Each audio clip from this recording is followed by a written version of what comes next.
ఉదయకాలం ఆరాధన కొరకై మనము ధ్యానించిన భాగంలో దేవుని గొర్రెపిల్ల లేక దైవ గొర్రెపిల్ల.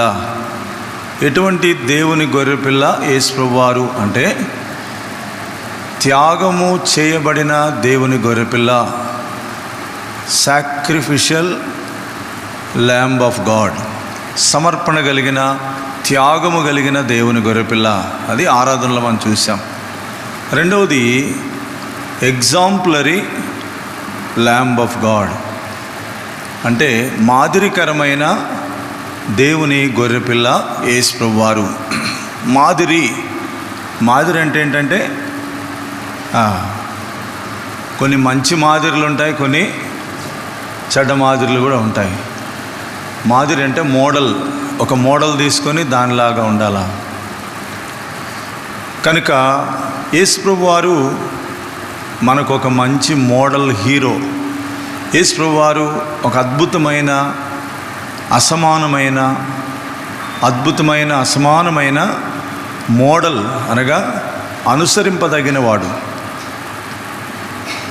కనుక ఇక్కడ మనం చూడగలిగితే ఈ గొర్రెపిల్ల ఎటువంటి మాదిరి అయిన అడుగు జాడలు విడిచి వెళ్ళింది మన కొరకు. అనగా యేసు ప్రభువారు ఈ లోకంలో తాను జీవించిన 33.5 సంవత్సరాల కాలంలో ఎటువంటి మాదిరికరమైన అడుగు జాడలు మన కొరకు విడిచి వెళ్ళాడో దాన్ని మనం చూస్తూ, మరొక వైపు మనము ఎంతవరకు మాదిరి అనుసరిస్తున్నాం. కొన్ని పర్యాయాలు మనం చెప్పుకుంటాం కానీ అలాగూ చేయము. నిజంగా ఎంత ధన్యులు కర్నూలులో ఉన్నవాళ్ళు అంటే, ఎన్నెన్నో గొప్ప ఎంతోమంది గొప్ప ప్రసంగికులు వచ్చి ఎంతెంతో గొప్ప మర్మాలు, అద్భుతమైన సత్యాలు మీకు వారం వెంబడి వారము బోధించబడుతూ ఉంటున్నాయి. కనుక మీరు ఆత్మీయమైన ఐశ్వర్యవంతులుగా ఉన్నారు.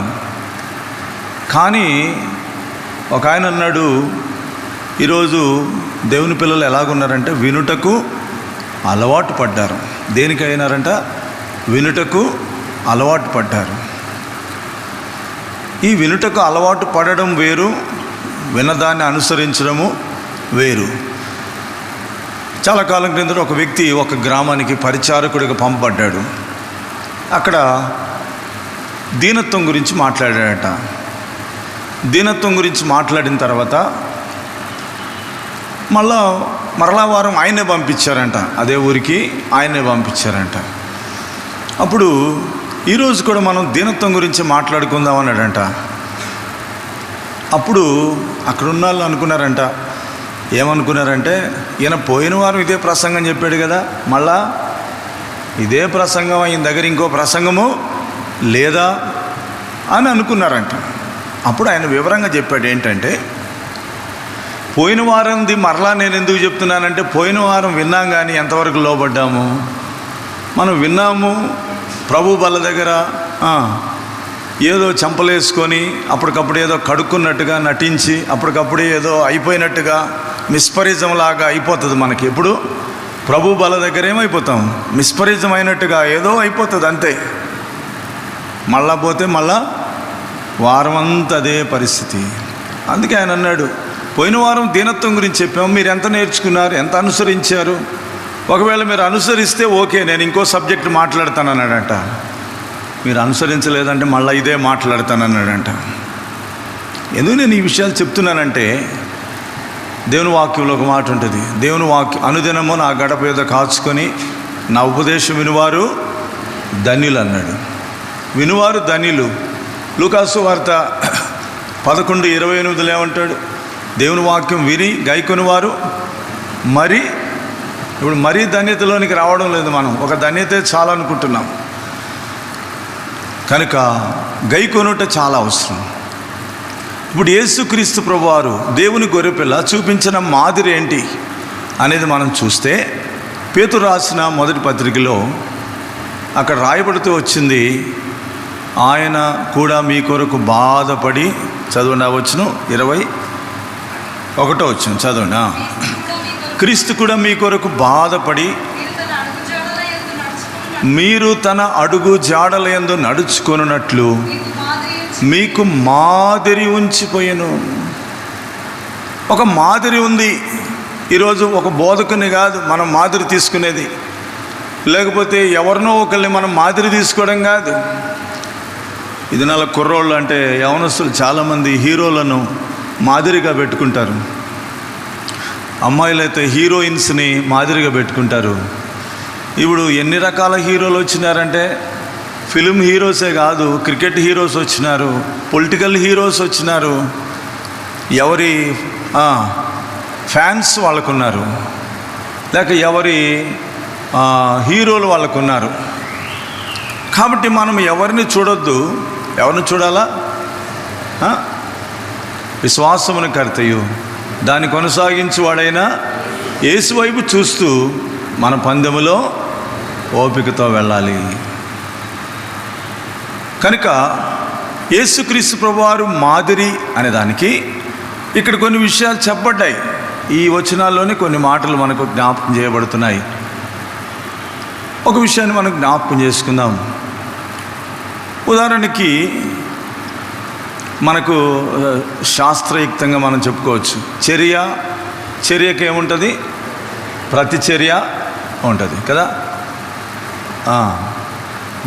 గివ్ రెస్పెక్ట్ ఏదంటారు కదా, గివ్ రెస్పెక్ట్ టేక్ రెస్పెక్ట్. చర్య, ప్రతిచర్య. అలాగే పాత నిబంధనలో ధర్మశాస్త్రంలో కూడా ఉంది కొన్ని మాటలు. ఏంటి? మాటకు మాట, దెబ్బకు దెబ్బ, వాతకు వాత. ఇప్పుడు చెప్పాలంటే కౌంటర్కి కౌంటర్ కదా, కౌంటర్కి కౌంటర్. ఇప్పుడు కొంతమంది టెలివిజన్లో కూర్చుంటారు.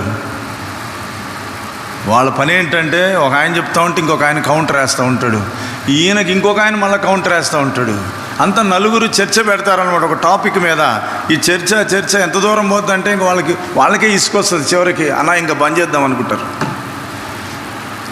ఈరోజు కౌంటర్కి కౌంటర్లు వేసే వాళ్ళు ఉన్నారు, చర్యకు చర్య ప్రతిచర్య చేసే వాళ్ళు ఉన్నారు. కానీ యేసు ప్రభులో ఒక వింతైన ప్రతిచర్య మనం చూడవచ్చు. బాగా అర్థం చేసుకోండి. ఎటువంటి ప్రతిచర్య ఇది? ఆయన మీద ఒక చర్య అనేది జరిగింది, కానీ యేసు ప్రభు వారు మనుషుల్లాగా ఆయన ప్రతిస్పందించలేదు.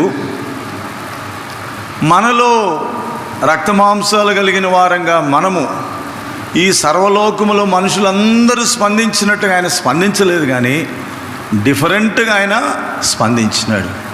యేసు ప్రభు వారి యొక్క ప్రతిచర్య డిఫరెంట్గా ఉంది. ఇప్పుడు చర్య ఏంటి? యేసు ప్రభు మీద చేయబడిన చర్య ఏంటంటే ఏం చేశారు? ఆయన్ని ఏం చేశారండి? ఆయన్ని చెప్పండి, ఏం చేశారు? అపార్థం చేసుకున్నారు, విమర్శించారు, ఇంకా దూషించారు, ద్వేషించారు. తర్వాత ఇంకా ఆ టార్చర్ అనేది పెరుగుతూ వచ్చింది. ఉమ్మి వేశారు, వెంట్రుకలు పెరికారు, తర్వాత అరచేతులతో కొట్టారు, వీపు మీద కొరడాలతో కొట్టారు. ఇదంతా ఏంటంటే చంపబడేంత వరకు కూడా ఇదేంటంట? చర్య. అర్థం చేసుకోండి, చర్య. మరి ప్రతిచర్య ఏంటి? What is the reaction of lord Jesus Christ as a lamb of God? దేవుని గొర్రెపిల్లగా ప్రభువైన యేసుక్రీస్తు వారు ఎటువంటి ప్రతిచర్య కలిగి ఉన్నాడు అనేది ఇక్కడ మనం ఆలోచించాలి. ఇప్పుడు రండి దయచేసి ఈ మాటలు చదువుదాం. 22వ వచనం. ఏంటి ఆయన మాదిరి?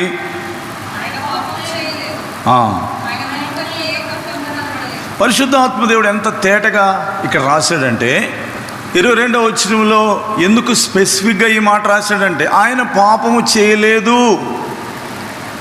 మనిషి ఎప్పుడు పాపం చేస్తాడు? ఎప్పుడు పాపం చేస్తాడు?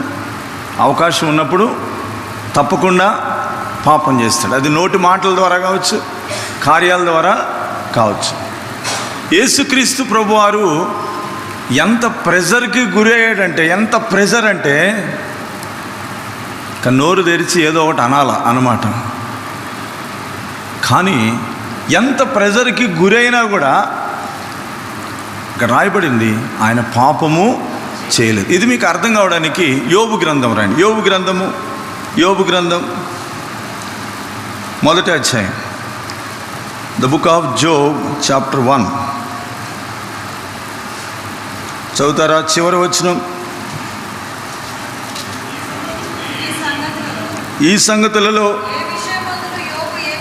ఏ విషయమునందును ఏ పాపమును చేయలేదు. అంటే మాటల చేత కూడా, క్రియలే కాదు, మాటల చేత కూడా పాపం చేయలేదు. రెండో అధ్యాయం 10వ వచనం. 2వ అధ్యాయం 10వ వచనం చివరి మాట చదవండి, అంత అవసరం లేదు. ఈ సంగతులలో ఏ విషయమునందును యోబు నోటి మాటతోనైనను, బాగా అర్థం చేసుకోండి. ప్రెజర్ ఎంత పెరిగిందో చూడండి, ఒత్తిడి ఎంత పెరిగిందో చూడండి, ఎన్ని పరిస్థితులు ఒకేసారి తన మీద పడ్డాయో చూడండి. కానీ యోబులో మనకు కనబడుతుంది ఏంటంటే, నోటి మాటతో కూడా ఏం చేయలేదంట, పాపం చేయలేదు. ప్రభువైన యేసుక్రీస్తు వారు కూడా ఇక్కడ ఆయన నోటి మాటతో పాపం చేయలేదు. తర్వాత ఆయన నోట ఏమనుందండి అక్కడ? 22 మరలా చదవండి. 1 పేతురు 2:22.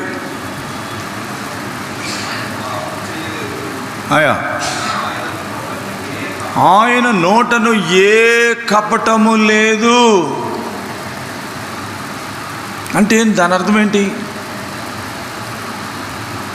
కపటము లేకుండా ఉన్నాడు అంటే దాని అర్థమైంది.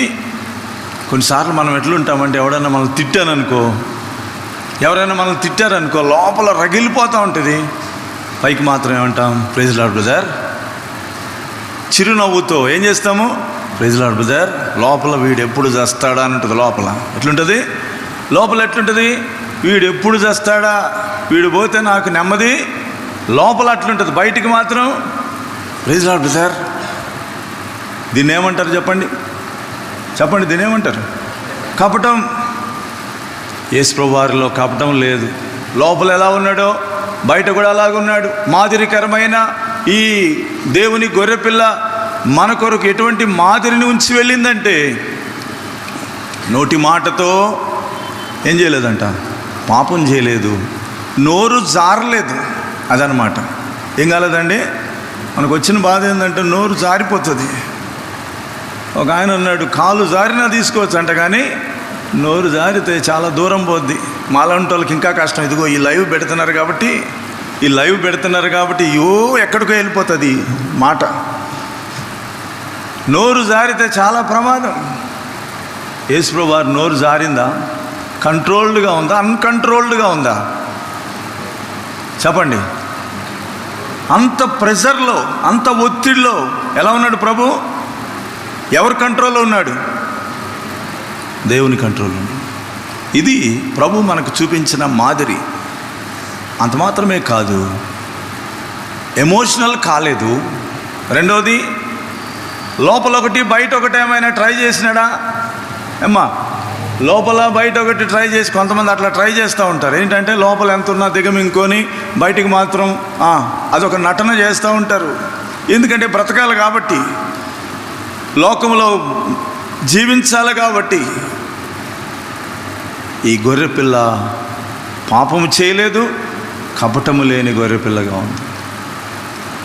యేసు ప్రభువు వారు అలాగూ జీవించాడంటే ఆయనకే సాధ్యమండి. చెప్పండి, ఆయనకే సాధ్యమా? మనకు కాదా సాధ్యం? దేవుని వాక్యంలో మీరు చూడగలిగితే, యోహాను సువార్త 1వ అధ్యాయంలో ఒక వ్యక్తి ప్రభు దగ్గరికి వస్తాడు. ఆయన పేరేం పేరు చెప్పండి? ఏం పేరు? నతానియేలు. ప్రభు దగ్గరికి వచ్చినప్పుడు ఏమంటాడు? ఇతడు నిజముగా ఇశ్రాయేలుడు, ఇతని యందు ఏ కపటము లేదు. అంటే యేసు ప్రభు వారికే సాధ్యం కాదు. ఈరోజు ఆయన అంగీకరించిన నీకు నాకు కూడా సాధ్యమే. ఆయన పిల్లలంగా మనం కూడా సాధ్యమే. ఎప్పుడు అంటే అభ్యాసం చేసినప్పుడు, ఎప్పుడంటే అనుసరించినప్పుడు, ఎప్పుడంటే మనము ప్రభుకు మనల్ని మనం లోబరుచుకున్నప్పుడు. మొదటిదిగా మనం చూస్తున్నాం, ఆయన పాపం చేయలేదు, ఆయన నోట ఇది ఆయనలో ఉన్న మాదిరి. రెండవది చూడండి, 23వ వచనం. చాలు. ఏం రాయబడిందండి ఇక్కడ? దూషింపబడి బదులు. ఇది కూడా మాటల్లోనే, ఇవన్నీ మాటలకు సంబంధించిన విషయాలే పేతురు చెప్తా ఉన్నాడు. దూషింపబడ్డాడు కానీ బదులు దూషింపలేదు. ఇంతకుముందు చెప్పాను కదా నేను, కౌంటర్ టు కౌంటర్, మాటకు మాట. కొంతమంది ఇండ్లల్లో కొంతమంది దెబ్బలు తింటానే ఉంటారు. ఎందుకు తెలుసా? ప్రత్యేకంగా భార్యలు, భర్తలు కూడా ఉండొచ్చులేండి, అది వేరే విషయం. ఈ యుగంలో అట్లాంటి వాళ్ళు కూడా ఉన్నారు. పరిస్థితి కొట్టే భర్తలు ఉన్నారు, కొట్టే భార్యలు కూడా ఉన్నారు. మాటకు మాట పెరిగితే ఏమవుతుందండి? దెబ్బలు కూడా ఎక్కువవుతూ ఉంటాయి, శిక్ష కూడా ఎక్కువవుతూ ఉంటుంది. కొన్నిసార్లు ఆ రోషాన్ని తట్టుకోలేక, పౌరుషాన్ని తట్టుకోలేక ఏమంటూ ఉంటారు, కౌంటర్ టు కౌంటర్. ఆయన అలా అన్నాడంటే వీళ్ళని. మనం ఈ మధ్య కాలంలో చాలా కాలం క్రితం ఒక ఇన్సిడెంట్ జరిగింది. అది చెప్పడం ఎంతవరకు శ్రేయస్కరం నాకు తెలియదు, కానీ ఇద్దరు బ్రదర్స్కి మెసేజ్ ఇచ్చినారు. మా యవన కాలంలో జరిగిన విషయం. ఇద్దరు బ్రదర్స్కి మెసేజ్ ఇస్తే వర్షిప్ మెసేజ్ అంతా ఆయన తన ప్రత్యర్థికి వాక్యం చెప్పినాడు. బాగా వినండి. తన ప్రత్యర్థికి వాక్యం చెప్తే నెక్స్ట్ ప్రత్యర్థి వాక్యం చెప్పాలి, టేబుల్ మెసేజ్. ప్రత్యర్థి ఏం చేసినాడు? ఈయన కౌంటర్కి కౌంటర్ ఇచ్చింది. ఇప్పుడు మెసేజ్ ఎవరికి చెప్పండి? వాళ్ళిద్దరికే, మిగతా వాళ్ళంతా శూన్యం. ఈ రోజులు ఇట్లా కూడా అయిపోతుంది. మన సమాజాలు ఎట్లా అవుతున్నాయి? Counter to counter, counter to counter. కానీ యేసు వారు దూషింపబడి బదులు దూషించలేదు. నో, దూషించాల్సిన అవసరం లేదు. దేవుడు నా నోట్లో దూషణ పెట్టలేదు. కనుక యేసు వారే తన సూక్తులలో చెప్పాడు. కొండ మీద ప్రసంగంలో ఏమన్నాడు?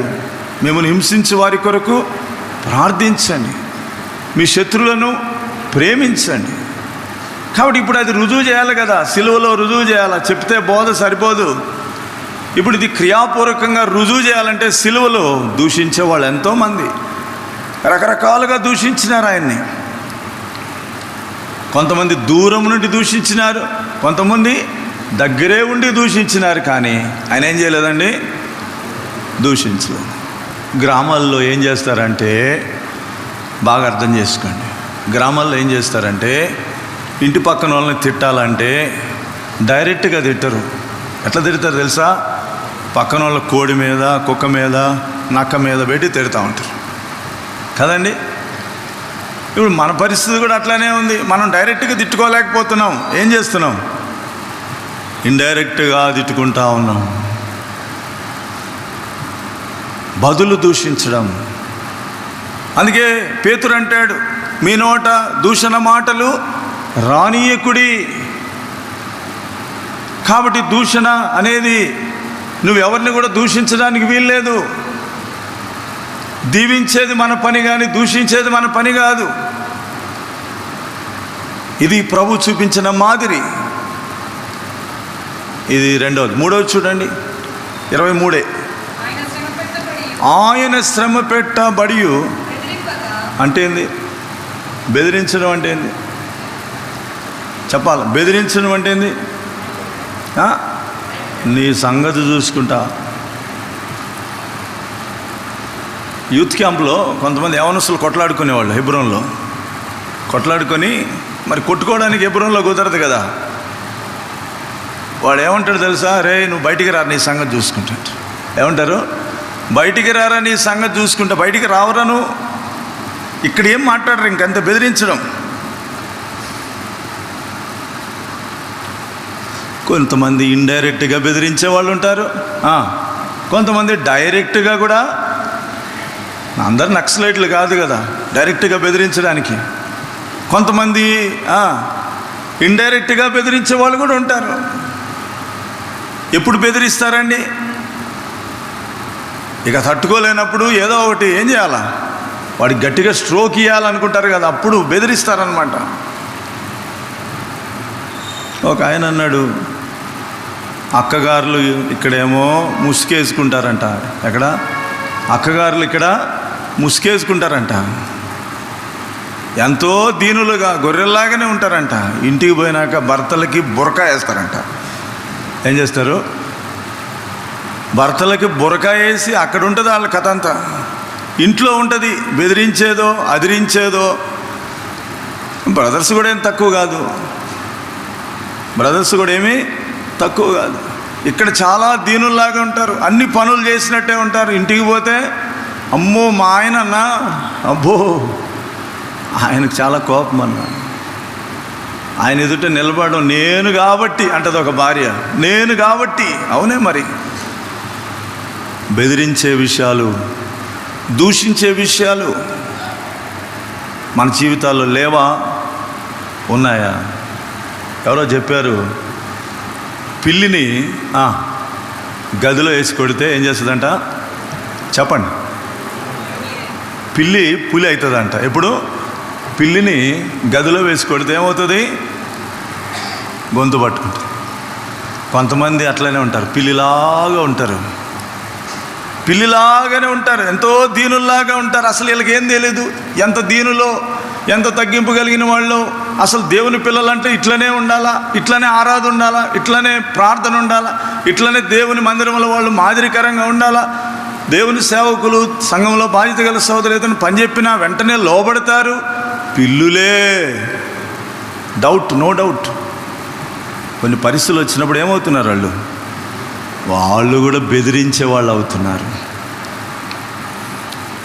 ప్రియమైన వారలారా, ఎందుకు నేను చెప్తున్నానంటే, యేసయ్య మాదిరి నీవు నేను అనుసరించకపోతే ఎందుకు బలలో పాలు పొందడం?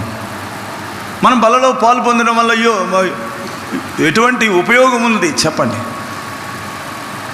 ప్రభువును అనుసరించే వారే క్రైస్తవులు, ప్రభువును లోపల కలిగిన వారే క్రైస్తవులు. ఈరోజు శత్రువు రకరకాలైన పరిస్థితులు మనకు తీసుకొని వస్తాడు. మన చుట్టూ అనేకమైన వ్యతిరేక్తమైన వాటిలో మనల్ని పరీక్షిస్తాడు. యేసు ప్రభు మాదిరిని మనం అనుసరించకపోతే పేరుకు క్రైస్తవులము, పేరుకు విశ్వాసులం, కానీ నిజమైన విశ్వాసులం ఎన్నటికీ కాదు. నతనయేలు గురించి ఏమని చెప్పబడింది? ఇతడు నిజముగా ఇశ్రాయేలుడు, is a true Israelite, is a true Jew, is a true Christian. నిజము అనే మాటకి చాలా ఉన్నాయి. నిజమైన ప్రార్థన ఉంది, నిజమైన ఆరాధన ఉంది, నిజమైన ప్రయాణాలు ఉన్నాయి, నిజమైన జీవితం ఉంది, ఒట్టొట్టి జీవితాలు కూడా ఉన్నాయి. నిజముగా ఇశ్రాయేలుడు. తర్వాత ఏమన్నాడు? ఇతని యందు ఏ కపటం. ఇది ప్రభు నీ నుండి నా నుండి కోరుతున్నాడు. ప్రభు బల దగ్గరికి వెళుతున్న మనం, లేక ప్రభు శరీరంలో, ప్రభు రక్తంలో పాలు పొందడానికి చేరి వచ్చిన మనము, విశ్వాసులమైన మనం, ఇంకా మన జీవితంలో పూర్వ స్వభావం, ప్రాచీన స్వభావం ఎక్కడో ఉంది. అది లోపల ఎక్కడో గూడు కట్టుకొని ఉంది. అది అన్ని సమయాల్లో బయటికి రావడం లేదు. ఒక పరిస్థితి వస్తుంది, ఒత్తిడి వస్తుంది, ఆ ప్రెజర్ వస్తుంది. వచ్చినప్పుడు ఏమైపోతుంది? నీవు కూడా నోట కపటపు మాటలు మాట్లాడతావు, నోటి ద్వారా పాపం చేస్తావు, నోటి ద్వారా దూషిస్తావు, నోటి ద్వారా ఏం చేస్తావు? బెదిరిస్తావు. ప్రభు బెదిరించలేదు. తర్వాత 21 చదవండి. ఇప్పుడు 21, 4వ ఏందో చూద్దాం. క్రీస్తు కూడా మీ కొరకు బాధపడి, చాలా ఇక్కడ ఏమనుందంటే బాధపడి అనే మాట చూస్తున్నాం. అంటే ప్రభు బాధను ఏం చేస్తున్నాడు? బాధను అబ్జర్వ్ చేసుకున్నాడు, బాధను, శ్రమను. ఒక ఆయన అన్నాడు, భూమి ఏం చేస్తుందంట? అన్నిటిని ఏం చేస్తుంది? నీళ్ళు పోసినా, పాలు పోసినా, నిప్పులు పోసినా భూమి ఏం చేస్తుంది? అబ్జర్వ్ చేస్తుంది, లాక్కుంటుంది, రిఫ్లెక్ట్ కాదు. యేసు ప్రభువు నీ కొరకు నా కొరకు ఏమైపోయినాడు? బాధపడ్డాడు, బాధను భరించినాడు. ఇంకో రకంగా చెప్పాలంటే తన బాధను దిగమింగుకున్నాడు, తన శ్రమను తనలో తానే ఎంతో ఓర్చుకున్నాడు, ఎంతో సహించినాడు, ఎంతో భరించినాడు. కొన్నిసార్లు మనం చేసే పొరపాటు ఏంటంటే మన బాధను దిగమింగుకోలేక ఏం చేస్తాం? ఎవరికో ఒకరికి చెప్తే మన బాధ కొంత తీరిపోతుందని అనుకుంటాం. కానీ ఏ మనుషునికి చెప్పినా తీరిపోదు, ఎక్కువవుతుంది. అర్థమైందండి? ఏ మనుషునికి చెప్పినా కూడా తీరిపోదు, కానీ ఏమవుతుంది? వాక్యమేం చెప్తుంది? ఏ మనుషుడు నమ్మదగిన వాడు? మనుషులకు కాదు, మరి ఎవరికి చెప్పాలా? దేవునికి చెప్పాలా. బాధలు తీర్చేవాడు దేవుడు, బాధను చూచేవాడు దేవుడు, బాధ నుండి విముక్తి చేసేవాడు దేవుడు. బాధను అబ్జర్వ్ చేయడం అనేది చాలా కష్టం. ఆ పాపం యొక్క భారము లేక ఆ శ్రమ, ఆ వేదన, అదంతా ఎంతగా ఆయన భరించినాడో చూడండి. బాధపడ్డాడు. ఈ గొర్రెపిల్లలో మనకు కనబడుతున్న అద్భుతమైన మాదిరి మొదటిదిగా మనం చూసాము. పాపం చేయలేదు, ఏ నోట ఆయన నోట ఏ కపటము లేదు. రెండవది, బదులు దూషింపలేదు. మూడవది, బెదిరించలేదు. శ్రమ పెట్టబడ్డాడు కానీ బెదిరించలేదు. నాలుగవది, బాధపడ్డాడు లేక ఓర్చుకున్నాడు, ఆ బాధను దిగమింగుకున్నాడు. ఎంతైనా సరే భరించాలి. తనేని దేవుడు నాకు ఉంచిన టాస్క్ ఇది, నా ఎదుట ఉంచిన టార్గెట్ ఇది, నా ఎదుట ఉంచిన ఈ గురి అదే, దాన్ని నేను నెరవేర్చాలి కనుక ఏమైనా సరే ప్రభువు దాన్ని భరించినాడు, దాన్ని సహించినాడు. హెబ్రీ పత్రిక 12:3 చదవండి. హెబ్రీ పత్రిక 12వ అధ్యాయం 3వ వచనం చదవండి.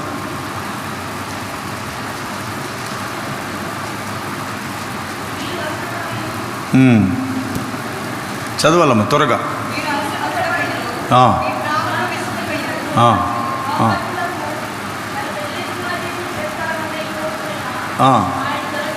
తిరస్కారమంతయు ఏం చేస్తున్నాడంట? తిరస్కారం. యేసుప్రభువు వారు తిరస్కరించబడ్డాడు, నిరాకరించబడ్డాడు. నీ దగ్గరికి ఎవరైనా వచ్చి పోవాయా అన్నారనుకోండి, నీ సంగతి ఎంత, నువ్వెంత, పో అని అన్నారనుకోండి, అరికాల నుండి నెత్తి వరకు మనకేమవుతుంది? మంటెత్తుతుంది అన్నమాట, కోపం వస్తుంది అన్నమాట, రగిలిపోతూ ఉంటుందంట. అది ఒంటరిగా అంటే అదొక రకం, 10 మంది ముందంటే ఇంకొక రకం. దాని రేంజ్ పెరుగుతూ ఉంటుంది. 10 మందిలో నన్ను ఇట్లా అంటాడా, 100 మందిలో ఇట్లా అంటాడా, ఇంకా అది రేంజ్ పెరుగుతాడు, ఆలోచన పెరుగుతూ ఉంటుంది. కనుక పాపాత్ములు ఆయన ఏం చేసినారు? కొన్నిసార్లు ఇలాగంటాం మనం, వాడు నన్ను అనడానికి వాడికి అర్హత ఉండాలి బ్రదర్ అంటాం. ఏమంటాం? వాడు నన్ను అనడానికి వాడికి ఏముండాలా? వాడు సరైనవాడు అంటే అనాలా? యేసుప్రభుని సరైనవాడు ఒక్కడు అనలేదు. యేసుప్రభు వారిని ఒక్కడు కూడా సరైనవాడు, అంత పనికిమాలిన వాళ్ళే అన్నారు, చెడిపోయిన వాళ్ళే అన్నారు, దుర్మార్గులే అన్నారు, దుష్టులే అన్నారు. అయినా కూడా ఏం చేసినాడండి? బాధపడ్డాడు. బాధనంతా అబ్జర్వ్ చేసుకున్నాడు కానీ ఎక్స్పోజ్ కాలేదు, ఎక్కడ బయటపడలేదు, ఎక్కడ దాన్ని బయటికి తీసుకొని రాలేదు. కొన్నిసార్లు మనం అనుకోవచ్చు అది యేసు ప్రభుకే కుదురుతుంది, మనకు కుదరదు అని అనొచ్చు, అంటాం. ఎందుకంటే యేసు ప్రభువును పక్కన పెడితే అలాగే ఉంటుంది. మరి యేసు ప్రభు వారు లేకుండా ఉండే జీవితం అలాగే ఉంటుంది. అందుకే ప్రభు అన్నాడు, నాకు వేరుగా ఉండి మీరేమి వేరుగా ఉంటే కుదరదు. ఇది ప్రభువులో ఉంటే, ప్రభువు మనలో ఉంటే, ఆయన సహాయం వలన, ఆయన శక్తి వలన అన్నిటినీ మరి జయించాలి, అన్నిటిని అధిగమించాలి. అదే నిజమైన క్రైస్తవ జీవితం. కనుక ఇక్కడ చూస్తున్నాము, ప్రభు మన కొరకు బాధపడ్డాడు, ఓర్చుకున్నాడు, ఆ శ్రమంతటిని అబ్జర్వ్ చేసుకున్నాడు, రిఫ్లెక్ట్ చేయలేదు, నాకు వద్దని అనలేదు. ఇంకొక మాట కూడా చదివి మనం ముగించుకుందాం రండి. ఇదే పేతురు 2వ అధ్యాయం, 1 పేతురు 2వ అధ్యాయం 23 చదవండి. ఆయన దూషింపబడి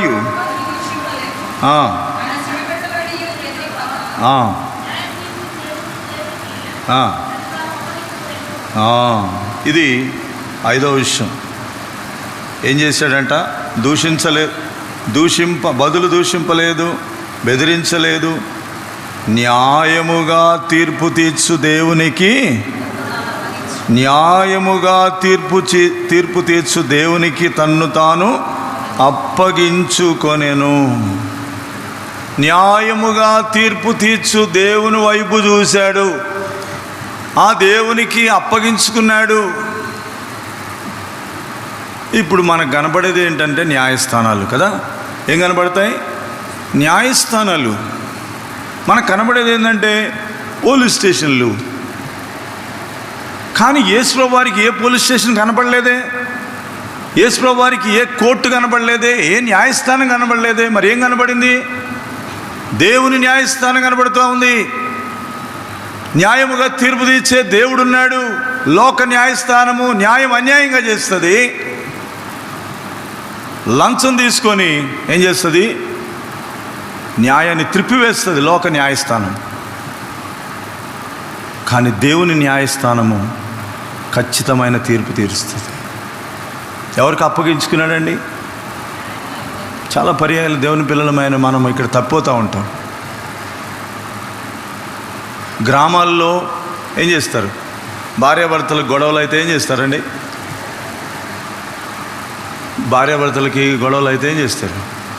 ఊళ్ళో పెద్దల దగ్గరికి వెళ్ళి ఏం చేస్తారు? పంచాయతీ పెడతారు. తెలంగాణ భాష పంచాయతీ పెడతారు. అక్కడ వాళ్ళు ఏం చేస్తారంటే ఆ చిన్న సమస్యను ఇంకా ఎక్కువ చేస్తారు. ఇంకా వాడు కూపిలా, వాళ్ళంతా అదే పని మీద ఉంటారు కదా, వాళ్ళు దాంట్లో ప్రవీణులై ఉంటారు. ఇంకా వాళ్ళని సమస్యను ఇంకా ఎక్కువ చేసి దాన్ని వాయిదా వేసి వాళ్ళకి రావాల్సిందంత గుంజుకొని ఎప్పటికో వాళ్ళని సెట్ చేస్తారు. గ్రామాల్లో గ్రామ పెద్దలు, గ్రామాల్లో కుల పెద్దలు ఏం చేస్తున్నారు? వాళ్ళ ధోరణిలో న్యాయస్థానాలు కలిగి ఉంటున్నారు. పట్టణాల్లో ఇక మనం చెప్పాల్సిన పని లేదు. ఎన్నో అవకాశాలు. ఆన్లైన్లో కూడా ఏం చేయొచ్చండి? కేసు పెట్టుకోవచ్చు కదా అమ్మా. ఆన్లైన్లో కూడా కేసు పుటప్ చేయొచ్చు. ఇంట్లో కూర్చొనే కేసు పెట్టేయచ్చు. ఇంట్లో కూర్చొనే నోటీసులు పంపించేయచ్చు. అంత సదుపాయాలు ఈ రోజుల్లోకి వచ్చేసినాయి. సరే, ఇవన్నీ నేను ఎక్కువగా చెప్పను.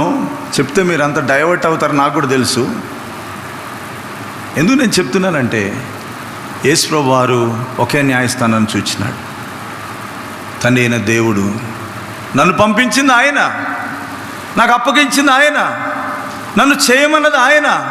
ఈ పరిస్థితులన్నీ ఆయన ప్రమేయం లేకుండా రాలేదు కనుక నాకు దిక్కు ఎవరంటే నా తండ్రి. నాకు సరైన జడ్జి ఎవరంటే నా తండ్రి. నేను ఆయన వైపు చూస్తాను. ఓ ప్రియమైన సహోదరుడా, సహోదరి, చిలికి ఏమైందంట? చిలికి ఇంకో మాట కూడా ఇది అంటారు, ముసురు ఏమైందంట? పెద్దగా అయిపోయినట్లుగా. అరే, చిన్న వర్షమే కదా అనుకుంటాము.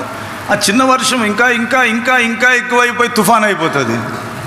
కొన్ని సమస్యలు చిన్నగా ఉన్నప్పుడే సరి చేసుకుందాం.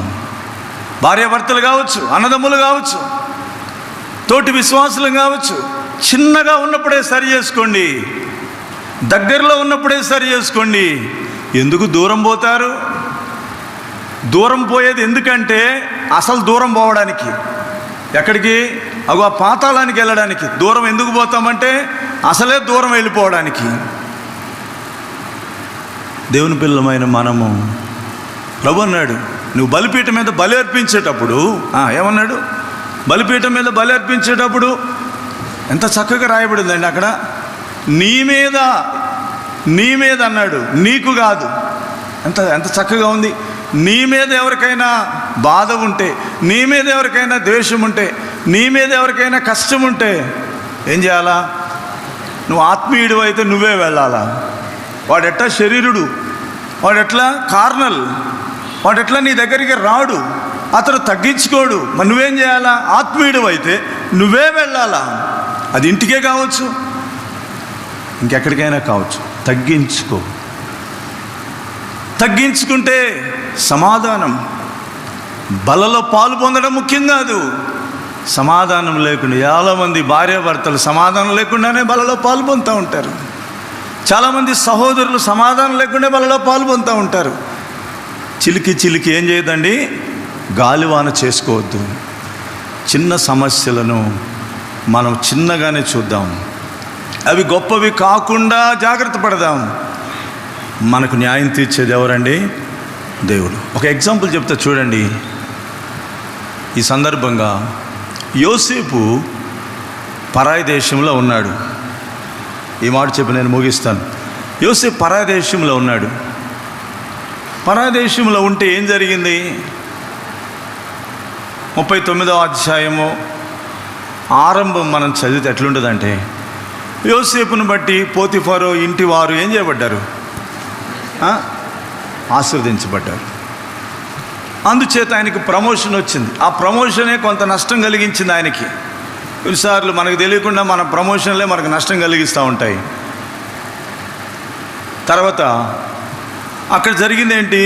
పోతిఫరు భార్య వచ్చింది, అనుదినము అతన్ని ఏం చేసింది? శోధించింది. కానీ ఆ శోధనను ఏం చేశాడు? ఈయన ఎదిరించినాడు కదా. శోధనను ఏం చేసినాడు? ఎదిరించినాడు. ఈ శోధన తీవ్రత పెరిగింది కదా. ఆ శోధన తీవ్రత పెరిగే వరకు ఏం చేసినాడు? ఇంకా ఎదిరించేది కాదు అనుకొని ఏం చేయాలనుకున్నాడు? I want to change my place. నేను ఈ స్థలాన్నే మార్చేయాలా, ఇది రైట్ ప్లేస్ కాదు, ఇది సరైన స్థలం కాదని ఒక తప్పిదస్తుడు పారిపోయినట్లుగా ఏం చేసినాడు? ఒక తప్పిదస్తుడు పారిపోయినట్లుగా పోయినాడు. ఇది లోకానికేమో అవమానం, ఇది లోకానికేమో నింద, ఇది లోకం దృష్టిలోనేమో ఏదో తగ్గించుకోవడం, చాతగానితనం. కానీ ఇది దేవునికి చాతైనతనం. దేవుని దృష్టిలో ఇది సరైన బాధ్యత, ఇది సరైన క్యారెక్టర్, సరైన శీలం. సరే, మొత్తానికి తర్వాత ఏం జరిగిందో మనకు తెలుసు. ఆవిడ ఏం చేసింది? తప్పుడు కేసు బనాయించింది. ఉల్టా కేసు వచ్చేసింది ఆయన మీద. తీసుకొని పోయి ఏం చేసినారు? ఇప్పుడు మీరు చెప్పండి, లోకమంతా యోసేపు గురించి ఏమనుకుంటారు? లోకమంతా యోసేపు గురించి ఏమనుకుంటారండి? ఏమనుకుంటారు? వాడు ఎక్కడి నుంచి వచ్చాడు, వాడు బతికింది, వాళ్ళు ఇంట్లో చేరిస్తే ఇంటి వాసాలు లెక్క పెడతాడా అనరండి? ఇంటి వాసాలు లెక్క పెడతాడా అని ఎన్ని రకాలుగానే ఉంటారు. ఎన్ని నిందలు వచ్చినాయో, ఎంత తిరస్కారం వచ్చిందో. కానీ ఎవరికి అప్పగించుకున్నాడు యోసేపు చెప్పండి? న్యాయముగా తీర్చు దేవునికి తను తాను అప్పగించుకున్నాడు. ఈ న్యాయం గెలిచిందా? వెంటనే గెలవదు. మరి కొన్నిసార్లు కొన్ని అవమానాలు, కొన్ని నిందలు ఎట్లుంటాయంటే, ఇంకా ఈ మందిరానికి రాకుండా ఉంటే బ్రదర్ బాగుంటుంది అనిపిస్తుంది, లేకపోతే ఆ ఉద్యోగానికి పోకుండా ఉంటే బాగుంటుంది బ్రదర్. కానీ దేవుడు అంటాడు, నువ్వు అక్కడికే వెళ్ళాలి, మరి తప్పదు. ఈ సిలువ మోయాల్సిందే, నా సిలువను మోయాల్సిందే. గొర్రెపిల్లగా నేను మోసాను, నేను భరించాను. ఇదిగో మాదిరికరమైన అడుగుజాడలు నీ కొరకు విడిచిపెట్టాను, మరి నువ్వెందుకు మోయవు? ఒక మాట చెప్పి నేను ముగిస్తాను. యోసేపు తర్వాత అక్కడి నుంచి ఏమైనాడు? విడుదల చేయబడ్డాడు. పోతిఫరు భార్యకు చెంప మీద కొట్టినట్టుందా లేదా? ఎట్లుందండి? కొన్నిసార్లు ఎట్లుంటాయంటే, ఇప్పుడు మన దగ్గర ఆంధ్రప్రదేశ్లో గతంలో ఉన్న రాజ్యం అంతా ఏమైపోయింది? ఎవరన్నా ఎక్స్పెక్ట్ చేసినారా మారుతుందని? ఎవరు ఎక్స్పెక్ట్ చేయరు, మారిపోయిందే. ఇప్పుడు పోతిఫరు భార్య యొక్క రాజ్యం పోయింది, ఎవరి రాజ్యం వచ్చింది? యోసేపు రాజ్యం వచ్చింది, లేక యేసయ్య రాజ్యమే వచ్చింది అనుకుందాం. కొన్నిసార్లు దేవుడు పరిస్థితులన్నీ తారుమారు చేసేస్తాడు. ఎవరి కొరకు? దేవుని పిల్లలకు. ఇప్పుడు దేవుడు న్యాయం చేశాడా? యోసేపు విషయంలో అన్యాయం చేశాడా? అది ఎరిగాడు కాబట్టే ఓర్చుకున్నాడు. అది ఎరిగాడు కాబట్టే యోబు ఏం చేసినాడు? నోటి మాటతో కూడా ఏమనలేదు, పాపం చేయలేదు. ప్రియులారా, ఇవన్నీ చెప్పుకుంటూ వెళ్తే చాలా విషయాలు ఉన్నాయి. 44వ కీర్తన కూడా మీరు తర్వాత చదవండి. వాళ్ళు అంటారు, ఇదంతా మా మీదకి వచ్చినా, ఇంత నష్టం మాకు కలిగినా, ఈ అన్యజనులైన వారు మమ్మల్ని నిందించినారు, మాకు నష్టం కలిగించినారు, మమ్మల్ని ఎగతాళిగా గేలి చేసినారు, ఇదంతా వచ్చినా మేము మీ నిబంధన మీరి ద్రోహులము కాలేదు. నక్కలున్న చోట నువ్వేం చేసినావు? మమ్మను బాగా నలిపినావు. ఈ మాట చెప్తూ చెప్తూ లాస్ట్లో అన్నమాట ఏంటంటే నిన్ను బట్టి 44:22 చాలా ప్రాముఖ్యమైన మాట అది. నిన్ను బట్టి దినమెల్లా చదవండి దయచేసి. ఎవరిని బట్టి? ఇక్కడ ఈ అధ్యాయంలో నీవే మమ్మను అని రాస్తూ వచ్చిన కౌరవ కుమారులు చివరికి ఏమంటున్నారంటే నిన్ను బట్టే మేము ఎలా ఉంటున్నాం. ఇప్పుడు నిన్ను బట్టి కాదు, ప్రభువుని బట్టి నువ్వు ఎలా ఉండాలా? నీ గ్రామములో, నీ ఉద్యోగములో, నీ ఇంటిలో ప్రభువును బట్టి. ఎందుకంటే ఆ మాదిరికరమైన గొర్రెపిల్ల యేసు ప్రభువారు మాదిరికరమైన అడుగుజాడలు మన కొరకు విడిచి వెళ్ళాడు కనుక ఆయనను బట్టి ఏం చేయాలా? నిన్ను బట్టి ఏం చేయబడుతున్నారంట? కొంచెం గట్టిగా చదవండి, నాకు చెవుడు ఉంటుంది, కొంచెం గట్టిగా చదవాలి. నిన్ను బట్టి ఎప్పుడంట? కొద్దిసేపు అన్న ఉంటామండి మనం, దినమెల్ల కాదు, కొద్దిసేపు. Is it possible? కొంచెం సేపు, 1 minute. ఏదైనా ఒక ప్రతికూల పరిస్థితి వస్తే బీపీ పెరిగిపోతూనే ఉంటుంది, షుగర్ పెరిగిపోతుంది, గ్యాస్ట్రిక్ ప్రాబ్లం పెరుగుతూ ఉంటుంది, ఇంకా ఏదేదో ప్రాబ్లమ్స్ వస్తూనే ఉంటాయి, హార్ట్ ప్రాబ్లం కూడా వస్తూ ఉంటుంది. దినమెల్లా, ఎంత అద్భుతమైన మాట అండి. నిన్ను బట్టి దినమెల్లా మేము రోజు పొడవబడమే, రోజు గుచ్చబడమే, రోజు బాధింపబడమే. తర్వాత వధకు సిద్ధమైన గొర్రెలని మేము ఎంచబడుచున్నాము. ఎంత అద్భుతమైన అనుభవం ప్రియులారా. ఇదే మన ప్రభు అయిన యేసుక్రీస్తు వారి యొక్క అనుభవం. వధింపబడిన గొర్రెపిల్ల యేసు ప్రభు వారు.